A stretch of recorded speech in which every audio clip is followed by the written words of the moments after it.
Eto na, may lead na ang NBI tungkol daw sa kinausap ni Vice President Sara Duterte na inutusan niyang pumatay kay Pangulong Marcos, kay Lisa Marcos, at kay former Speaker Martin Romualdez. Aba ay galing, no? Napakagaling ng NBI. Sinusundan na daw nila yon. At hindi daw ito lumalayo doon sa grupo na itinatag ni Vice President na Vice Presidential Security Group. Ito daw ay active na sundalo o retirado na sundalo. Aba, kagalingin, no? Sa flood control, wala talaga. Hindi nyo talaga alam. Abay, kalukuhan, no?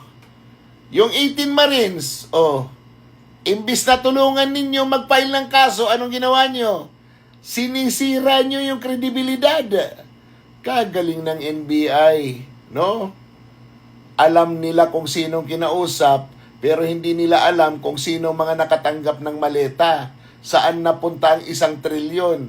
Sino ang nakinabang at sino ang mastermind? Pero dito kay Vice President, talagang todo ang resources ng gobyerno. Etong NBI ngayon, kumikilos. Meron pang BIR na investigasyon. Grabe talaga. Alam niyo kung bakit? Kulang na sila ng oras. Kailangan hindi makatakbo si Inday. Dahil sabi nga ng naririnig natin, mapriso silang lahat. Pag si Inday ang maging Pangulo, makukulong silang lahat. Bakit? Dahil nga klaradong-klarado naman, sinalaula, binarubal, tinarantado ang pera ng taong bayan. At sa laki ng perang nawala, tatanungin ko kayo, meron bang maipakita ang administrasyong Marcos na nagawa nito at pwedeng ipasikat sa mga Pilipino na kanya at pinunduhan nung panahon niya? Wala eh.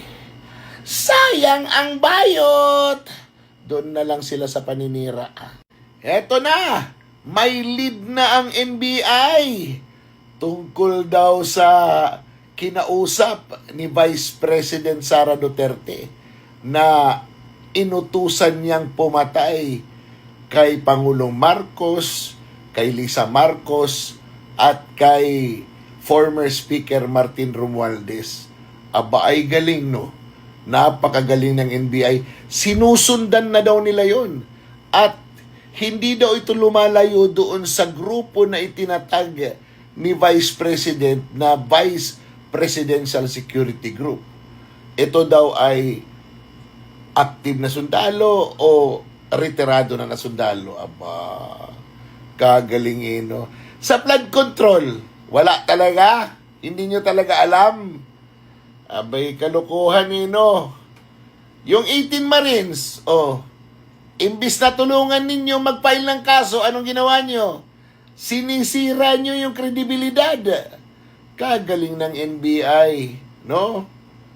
Alam nila kung sinong kinausap, pero hindi nila alam kung sino mga nakatanggap ng maleta.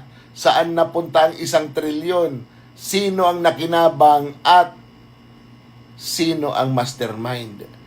Pero dito kay Vice President, talagang todo ang resources ng gobyerno.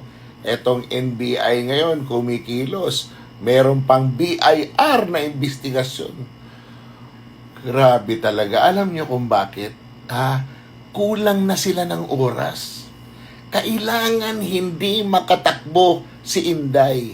Dahil sabi nga ng naririnig natin, mapriso silang lahat. Pag si Inday ang maging Pangulo, makukulong silang lahat. Bakit?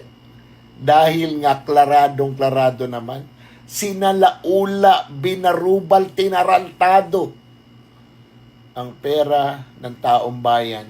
At sa laki ng perang nawala, tatanungin ko kayo, meron bang maipakita ang administrasyong Marcos na nagawa nito at pwedeng ipasikat sa mga Pilipino na kanya at pinunduhan nung panahon niya? Wala eh.